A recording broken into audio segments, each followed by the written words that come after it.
Okay, it's been a while, but here we go.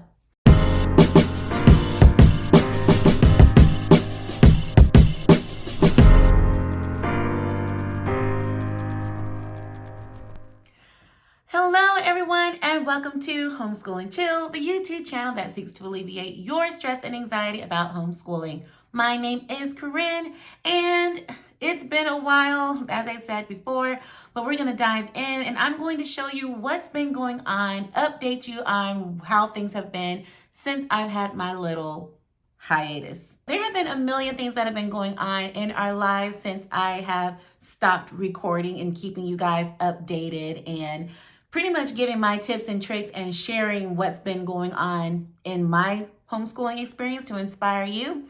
But I'm going to get you caught up. Today I'm going to pick one topic. There's so much to talk about, but I'm going to choose one topic and stick with that. And then as we progress, I'll update you and we'll just keep on going through this homeschool journey together. So first of all, I wanted to let you know when I was homeschooling earlier, and I would tell you what was going on with me. My girls were pretty small. I started homeschooling my oldest, well, ever since I could remember. She's never gone to traditional school. She's never gone to preschool, never gone to daycare. And that's true for all three of my girls. And so when I was mostly making my videos before, it was when we had first started homeschooling, when my girls were going through kindergarten, first grade, second grade. And then as they got into the higher elementary grades, there were a lot of things going on. And I stopped recording for, has it been a couple years or more? So to update you, my girls have gone from this to this. So we've gone from homeschooling preschoolers and elementary girls to now we have tweens. Okay, so this has been an experience in and of itself, being able to transition from one type of homeschooling to another because they're in a completely different phase of their lives now. Where it used to be that everything was just cutesy and all about games and playing and fun, now things are getting a little more serious. And as I've said to you guys in past videos or in any of the things that you see me post either on Facebook or Instagram or TikTok, I am a big proponent of making homeschooling fun. And so that starts to look differently as my girls get older. Some things that are like little arts and crafts that might have been interesting to them when they were younger, it ain't really flying anymore. Not only that, just the type of people that they are now is completely different. They're not little kids, and the way that I react and respond to them is different, which is true of parenting regardless of if you homeschool or not. One thing that has played a huge role in the changes in our household with homeschooling tweens is this thing called puberty. Puberty is the ghetto. Puberty is trash. Puberty is, I mean, I know it was horrible when I was going through it and when other children my age were going through it, but to be a mother of three girls who are all developing and growing and changing, and hormones are changing them into a creature that I didn't think that I gave birth to. It's been an experience. It's been an experience. And so that's made things a little bit challenging too, where it used to be that it was only my mood changes or my attitude that I had to deal with. Now it's three other ladies who are starting to change and grow, especially my oldest one who's experiencing the most changes. Now, obviously, just like with any other change that might be going on in your life or your lifestyle, it can affect your children. And so the fact that my girls are experiencing some changes, some differences, those are things that we're seeing in our homeschool where they used to be excited about certain lessons, now they aren't. Now everything is just, oh, I don't want to. Oh, I don't feel like it. Oh, I'm tired. Oh my gosh. Oh, everything is, oh, what is that? What is the thing? So, so it's been an adjustment for me to try to figure out the best way to meet their new needs as tweens and to deal with different behavioral issues where it's not so much about, the little nitpicky things that small children do. I mean, they're still definitely cleaning up after yourself. I don't know why that hasn't changed yet, but it's different where it's more about just attitude, where even if they're doing what they should do, even if they're doing what they're asked, it's just the general attitude of just kind of. And so it's interesting too, because I'm trying to parent a little bit differently than the way that I was parented.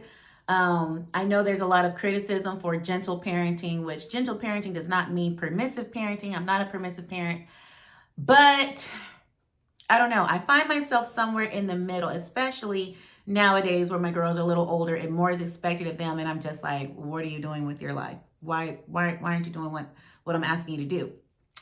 So I'm trying to find the middle ground between being a more authoritarian parent, which I was used to, that I grew up with, where it's like, do as I say, not as I do, be seen, not heard. I don't owe you an explanation for anything, just do like I tell you, where it's more of you can express yourself. I understand how you feel, but this is still what's expected of you. So I'm trying to find that middle ground. And it's been a challenge because there is the parenting that I grew up with, who obviously turned out to be an amazing person as a result of that parenting. Shout out to my mom and dad. However, there are some things that I do remember from childhood where I'm just like, I think I want to do that differently. But it's a challenge because I haven't necessarily had that modeled for me. So I'm trying to figure out how to navigate that when I don't really have an example, and just trying not to let my children be hooligans and do whatever they want, but at the same time allowing them to have a voice and have a sense of agency. And that's been a challenge when you have a tiny person who thinks that they know everything and that they know better than you and that they should have everything. And you're just like, that's not the way the world works. And I need you not to test my gangster on a daily basis. Not only that, but along with the obvious attitude changes or whatever, there comes another part of puberty as your children are changing and they're developing and they're growing and all of that. And it's boys. It's the boys. In which one thing that I have loved about homeschooling my girls is that there are not these unnecessary or inaccurate or just harmful influences on my girls on a regular basis where they're learning things that they shouldn't be learning or just getting a lot of misinformation out there. I have a lot of control over what they're exposed to, and whenever there is something that they come across, we've developed a relationship where we're around each other, we're with each other, we're discussing things regularly so that they're able to just feel comfortable coming to me, and we talk about a lot of issues that they might end up just learning on their own if they were just around their peers way more than they're with their parents. It's been good so far, the whole boys things. I mean, naturally as a parent, when we think of everything that's out there, when, you know, my girls are starting to show interest in boys, it's just like, you know, especially for my husband, keep him lifted in prayer. Daddy is not okay. But but so far it's been okay. And I think part of that does have to do with the fact, like I said, that I parent differently than my parents do in this particular area. Not trying to knock my parents, especially my mom. My mom was the one who really was at the forefront of setting the standard, you know, in our household growing up and saying what we could and couldn't do. But not to knock what my mom did, because what we're not going to do is talk about my mama. But I do know that there's some things that I wanted to do differently. I remember being a child and being excited about a boy that I had a crush on and wanting to run home and tell my mom, because I love my mom and I'm close with my mom. But I just knew that I better not even say this boy's name, because if she even gets a hint that I'm even looking in a boy's direction too long, then I'm not allowed to be around him. Don't sit next to him in class. Don't talk to him. Don't be over there being fast. And it was a lot. Now, I wanted things to be different, especially because I wanted my girls to feel comfortable coming to me and talking to me about those things, so that when things get more serious in the future as they're getting older, then they'd feel comfortable coming and having those talks with me, because that wasn't necessarily something that I felt I could do when I was in middle school or when I was a teenager. When certain things came up, I was just like, no, I'm not bringing that up. So I wanted things to be different with my girls, where from the beginning they can just come and tell me, oh, I have a crush on so and so. I really like him. And then I can kind of navigate them through those feelings. Like, okay, you like this boy. Why is it that you like him? What is it about him that grabbed your attention? And is it just because he's cute, or is it because he's a kind person? Is he nice to his friends? Is he respectful? Does he take his education seriously? What does he want to be when he grows up? Like things like that, to kind of get them thinking about when they are old enough to actually date, because they're not dating right now. They are 9, 11, and 12. They're not dating anytime soon. Just to have those conversations with them, even when it comes to the appropriate age for them to begin dating. We started talking about that with them at a young age. And when we really talked about what it meant to be in a relationship with someone, my girls kind of realized young that it was like, well, why would we be dating when we're kids? Because if we're trying to find a partner that we want to be with for the rest of our lives, if we're trying to plan on getting married, and the whole point of dating is to see if someone actually meets those qualities and if we meet the certain qualities that they're looking for, how do we know any of that if we're still kids? Like, we haven't finished developing yet. We don't really know who we are yet. If there's certain things we're looking for in a husband, that he's a hard worker, or that he's a good provider, that he's a good protector, that he's respectful, that he has dignity, that he'll respect me. How do we really see those things as children if your parents are giving you cash to go to the movies? You don't see that he provides if you're seeing what his parents give him. So that was one point that one of my girls made, that was like, well, there's not really a point, because you're not really seeing what kind of husband qualities this guy has. And he's not really seeing what kind of wife qualities you have, because we're just children. We don't have any of those qualities yet. We've come to the conclusion as a family that it's okay to have a crush on someone. It's okay to hang out. It's okay to make friends. But there's not really a point to stake a claim on someone. And none of these relationships are serious. In about 2 weeks, you're not even going to like that person anymore. And then your friendships broke up, or there was a bunch of drama or mean girl activity, all because of a boy that you liked for 2 weeks. And that could have been a friend that you had for life if you had just decided that everyone's going to be friends. I can have a crush on a boy without having to tell him. I can have a crush on a boy and I don't have to claim him for my own. He's just another kid that I just happen to like. And the qualities that I like in him may not even be the qualities that I like in the future. That's been really fun. That's been interesting to go through. And I've been kind of enjoying it as a mom to sit here and listen to these young girls who, like I say, are 9, 11, and 12, talk about who they like and for how long they like them and the reasons why they like them. And, it's just been a fun experience as a mom to be their ear to hear all of their feelings and to see the excitement that they can actually share those things with me, and knowing that, hopefully as they get older, when the conversations become more serious, they'll feel just as comfortable to come to me about those issues too. And so, speaking of boys and speaking of homeschooling and being my children's educator, since boys are the topic of conversation a lot in our house, and my girls are growing and they are developing and they are experiencing changes, then there's one topic of conversation that has been coming up in our household a lot recently, and that is sex.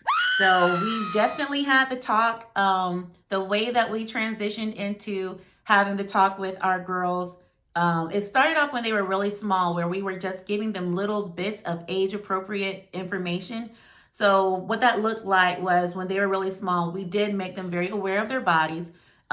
We did explain functions of their body the same way that we talk, like, your eyes are for seeing and your ears are for hearing and all that. We did talk about their reproductive organs, and we made sure that we used the actual names for body parts and not, nicknames for them, for multiple reasons. One, because if we're teaching them, then we want to teach them the right thing, right? The real names for things. And not only that, but we did this because as much as we pray against these things and we hope that certain things never happen, we do want our girls to be prepared. We talked to them about sexual assault. We've talked to them about inappropriate touch. We started talking about those things when they were very young. And so we wanted to give them the proper terminology so that, God forbid, if anything ever happened to them, or if they witnessed something happen to a friend or a relative, then they would be able to intelligently articulate what they saw and what happened, especially if it came down to them having to give a statement to an officer or be in a court of law and having to say what happened. They're not using terminology that can be misconstrued, or there's some loophole where, someone decides that they're not, their testimony isn't credible because they don't really know what they're talking about. There's a big difference between, your little girl saying that, some man was petting a kitty cat, versus a little girl just coming out and saying that he touched my vulva, he touched my labia, he touched my vagina. That's a complete difference. That means I know exactly what I'm talking about. I know exactly what area I'm talking about. This is exactly what it is, and you can't twist it to mean something else. So we started with, things like that when they were small, age appropriate conversations, telling them the appropriate name for their body parts and telling them, what it was for. That, okay, this is your vagina is also known as your birth canal. That's where a baby comes out when a mother is giving birth to her baby. And we did have age appropriate conversations when they were small to explain that it takes a man and a woman to become pregnant to have a baby, and explaining, the men have sperm, women have eggs, the baby grows and develops inside of the mother. And so for a long time, that was enough information where they know, okay, mommy and daddy, they have separate parts, they have separate microscopic parts that come together to form a child. As they started getting older, then the questions were like, well, I understand that a man has this, and I understand a woman has that, but how do these things meet? Because if these things are in his body and if these things are in her body, where does the meeting of the minds happen? And so when those questions started coming about, that's when I was like, okay, well, let's get some educational books and let's get some explanations. And so, of course, that was very interesting to sit down and have those conversations. Like, okay, well, we've watched National Geographic. We've seen some animals mating. Well, this is the human form of mating. It's not exactly like animals, but it can be somewhat the same as other mammals. And so there were some very interesting talks. I remember my oldest, when I first had a talk with her, she was listening very intently, and she had a notebook, and I thought she was taking notes of what I was saying. And I was so proud. Like, look at my little scholar. She's taking notes. But when I got to an end of a thought, she held up her paper, and her paper was a picture. And she was like, so this is what happens. And I wish I had kept the picture. I wish I had kept it, because this was like, for her, the talk was, a couple years ago. But she held up the picture, and it was supposed to be a man and a woman, and they were like back to back to each other, and the male anatomy was like reaching behind him and reaching up. It was a lot. And then I had to explain that no, they don't fit together back to back. And then he's just, no, I'm not even in his wildest dreams. That has been interesting, bringing up the conversation of sex, bringing up the conversation of body functions, bringing up the conversations about feelings, what you're feeling, and just what to be expecting at their phase of life, knowing that, at the ages that they are, not only are they going to have mood changes, not only are they going to be experiencing, changes that they can visibly see on their bodies, but also just the fact that with a girl, with puberty comes menstruation. And so that has been a topic of conversation a lot, as one of my girls is already in that phase. I have a little lady in the house. And, my other two are patiently waiting, almost anxiously waiting. I'm telling them, hey, don't rush it. Enjoy your time. But I think just the fact that they identify menstruation with becoming more mature, and that you're older, you're crossing over into womanhood. They're very excited. And also they're wanting to be prepared. They're asking a lot of questions. And they're wanting to make sure that they have all their supplies in advance. So when the event occurs, they already have what they need. And we've also have been studying, how to look for certain signs in their bodies to know about how much time that they may have left before it comes, to know that menstruation is on the way as far as they're developing breasts, or just feelings that they might start having, or pubic hair and discharge. All of those things are signs that, hey, it's on its way. And so I've been happy to teach my girls those things, because this is information I didn't necessarily have when I was a little girl. And I mean, I guess my mom, she didn't have that information either. It was just a waiting game. My mom thought that I was going to be 12 because she was 12 and I was 10.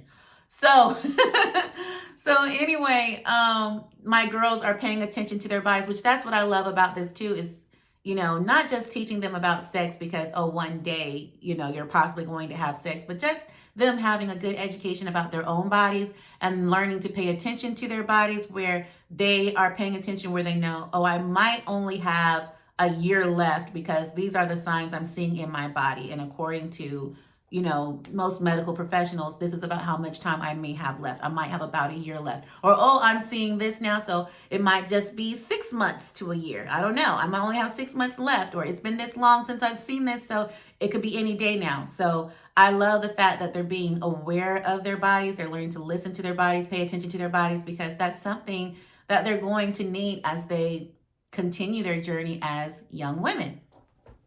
So besides those more interesting or more complicated topics with having tweens that are homeschooling, we've been focusing more on life skills. And so life skills was something that was important to me from the very beginning, learning to clean up after yourself, learning how to be more independent, but especially now that they're tweens and they are having this sense of autonomy, we have given our girls more responsibility. And so it's still a challenge because they are tweens, and there's a lot of having to check behind them and remind them of what they're supposed to do. Anyone who has a tween knows that just because they're old enough to know that they should clean up after themselves doesn't mean that they always do. But one thing that we've incorporated was we got a skylight calendar. I don't know if you've ever heard of that, but a skylight calendar is not just a calendar. It's also like, it's just a hub that you can have on your phone, or you have the skylight calendar device itself mounted in your house, where you can put all of the different events that are coming up for the week or the month, but also you can assign your children different tasks, and they have a checklist where they go up there and they just know, this is what I'm supposed to do on this day, and I can check it off.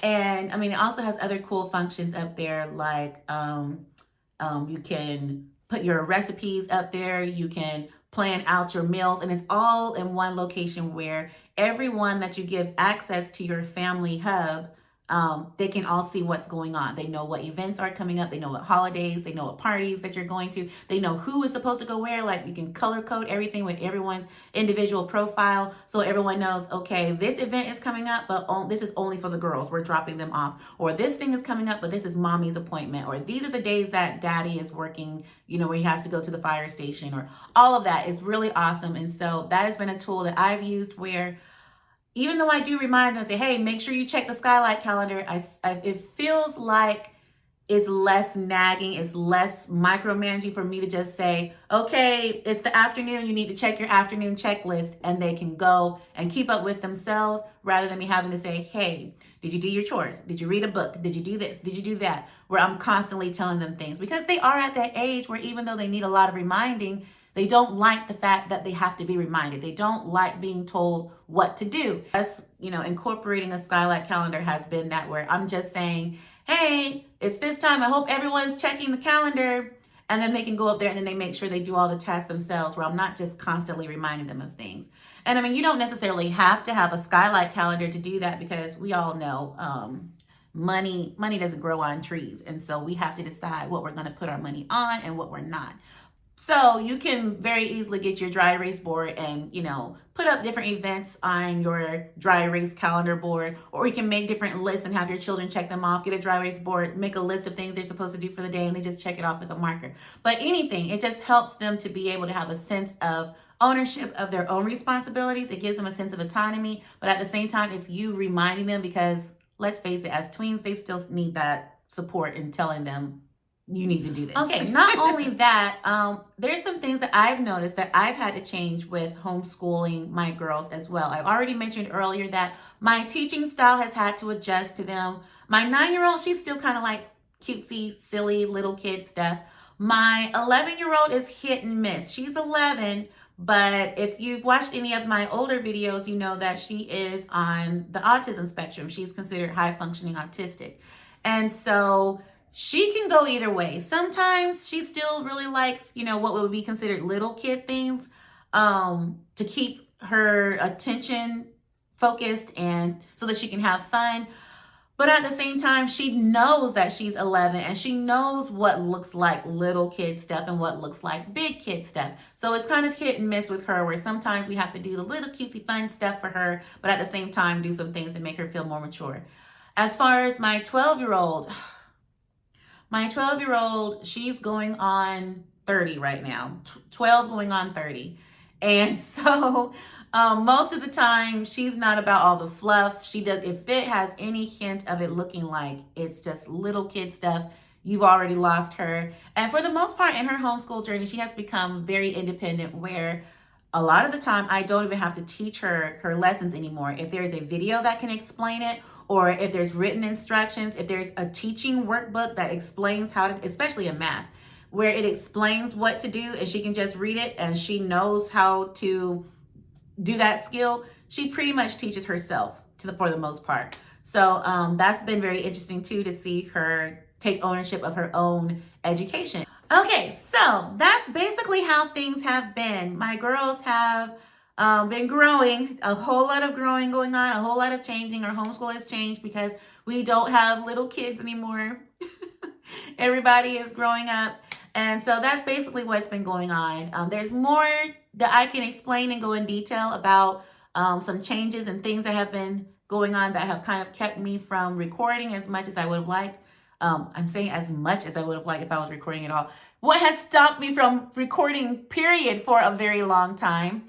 I've done some really short videos a while back, but I haven't done like longer form videos like this one in a very long time. And so in the future, I'll have a couple more videos explaining what else has been going on. But for this one, coming back, I wanted to just let you know that the little girls aren't little girls anymore. They're not so little, they're growing, they're developing and changing. And that has completely changed our homeschool. So in the comments, let me know how your homeschool journey is going. If you have already been homeschooling for many years and you've gone through these different stages and transitions, let me know what that's been like. Let me know some of your tips and tricks so you can help a sister out as I'm trying to help you guys and help out the other viewers here too with some of the things that you recommend and some of the stories that you share, so we can know that we're all in this together.